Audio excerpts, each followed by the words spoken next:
എല്ലാവർക്കും നമസ്കാരം. ഇന്ന് നാരായണീയം 22-ാം ദശകത്തിലെ 6-ാമത്തെ ശ്ലോകത്തെക്കുറിച്ച് ചിന്തിക്കാം. ഹരേ നാരായണ ഭവന്തു പാപാനി കഥം തു നിഷ്കൃതേ കൃതേ വിഭോ ദണ്ഡനമസ്തി പണ്ഡിതാ ന നിഷ്കൃതി കിം വിദിതാ ഭവാദൃശാമിതി പ്രഭോ ത്വൽപുരുഷാബഭാഷിരേ.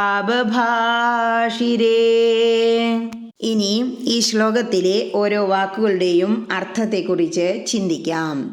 ഭവന്തു പാപാനി, പാപങ്ങൾ ഒരുപാട് അങ്ങനെ ചെയ്തു എന്നിരിക്കട്ടെ. കഥം തു നിഷ്കൃതേ, പ്രായശ്ചിത്തം ചെയ്താലും.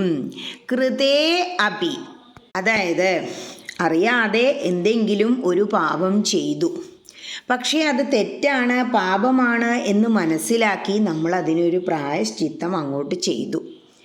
അങ്ങനെയൊക്കെ ചെയ്താലും പിന്നെയും ഭോ പണ്ഡിത, ഹേ പണ്ഡിതന്മാരെ, ദണ്ഡനം അസ്തി, പിന്നെയും അതിന് ശിക്ഷയുണ്ടോ.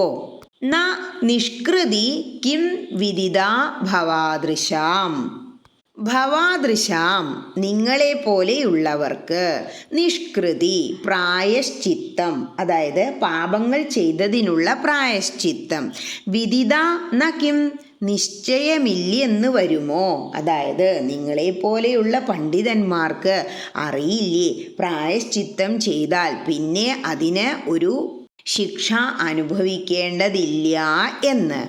ഇതി പ്രഭോ, ഹേ പ്രഭോ, ഇങ്ങനെയെല്ലാം ആര് പറഞ്ഞു? ത്വൽപുരുഷ, അങ്ങയുടെ ദൂതന്മാർ, ബഭാഷിരേ, അവരോട് പറഞ്ഞു. ഇനി ഈ അർത്ഥമെല്ലാം മനസ്സിൽ വച്ചുകൊണ്ട് ആ ശ്ലോകം ഒന്നുകൂടി ചൊല്ലി നോക്കണം. എന്താ പറയണേ? കഴിഞ്ഞ ശ്ലോകത്തിൽ യമഭടന്മാർ അജാമിളനെ അദ്ദേഹം ചെയ്ത സർവപാപങ്ങളും പറഞ്ഞു കേൾപ്പിച്ചു എന്ന് പറഞ്ഞു.